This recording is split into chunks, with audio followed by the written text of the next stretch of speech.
Today on Rappler.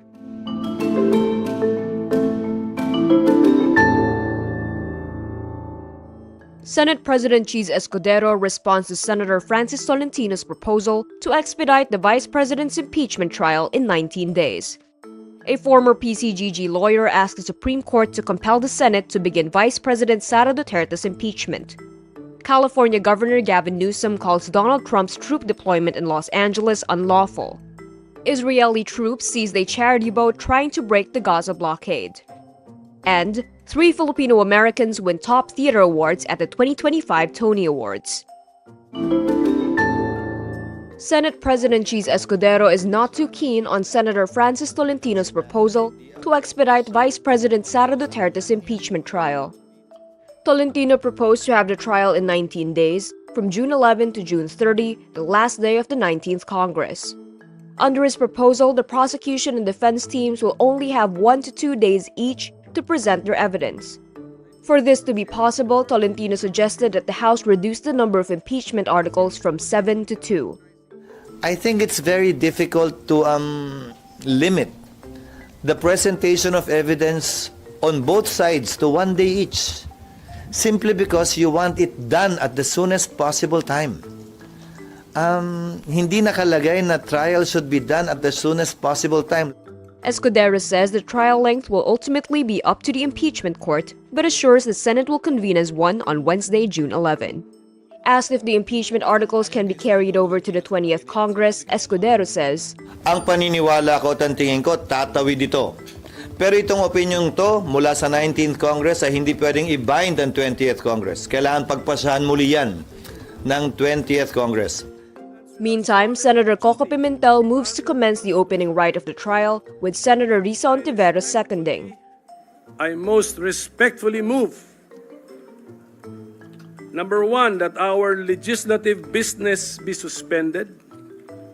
Number 2, that we already convene as the impeachment court at this very moment.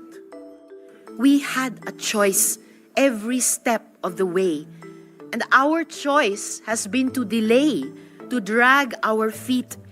Tapos ngayon, if I might add, biglang bibilisan. An impeachment trial of all of 3 days. What insanity is this? Former Presidential Commission on Good Government Special Counsel Catalino Generillo asked the Supreme Court to act on his petition compelling the Senate to begin Vice President Sara Duterte's impeachment trial.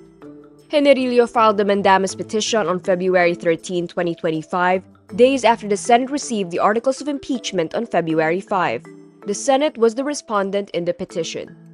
Senators failed to convene the impeachment court and set a timeline for the proceedings, raising questions on whether the impeachment trial would push through.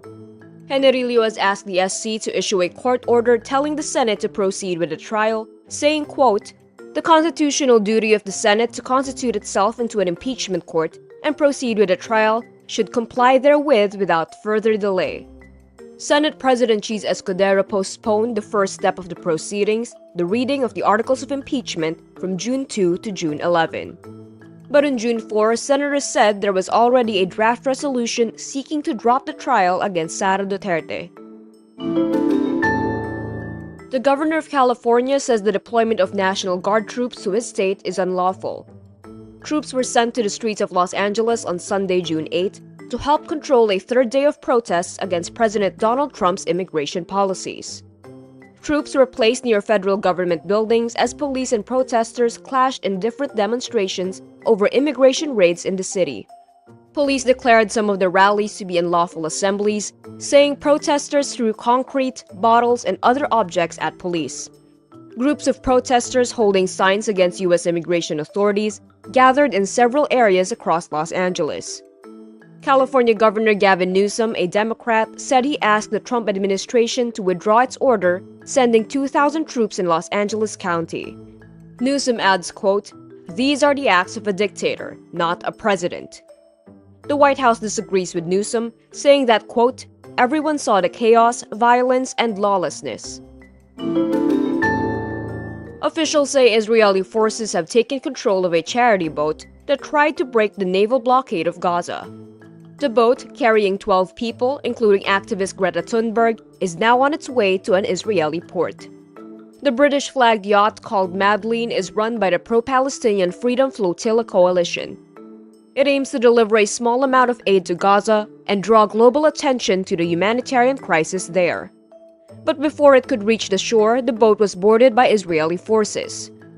Israeli Defense Minister Israel Katz says it was a propaganda effort in support of Hamas.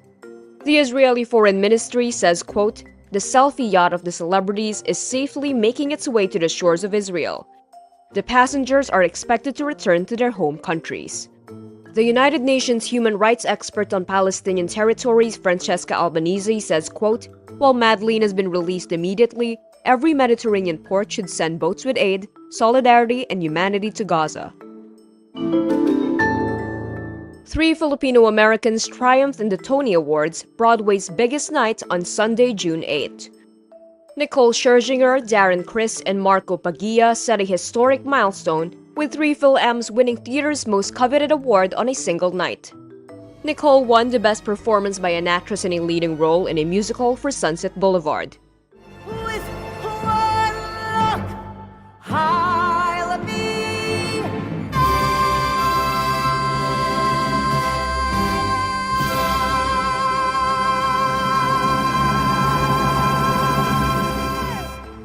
The musical by Andrew Lloyd Webber about a fading Hollywood actress, Norma Desmond, bagged other prizes, including Best Revival of a Musical.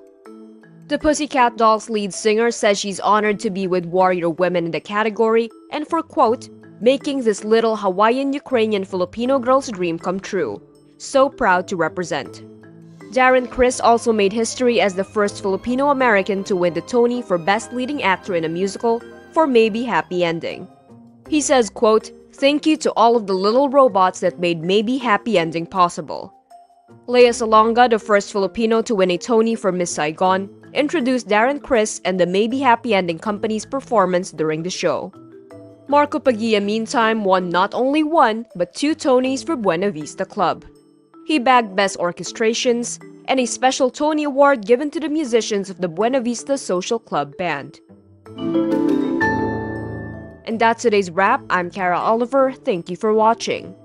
Click the link below for the full story. Follow us on Rappler's YouTube, Facebook, X, Instagram, and TikTok.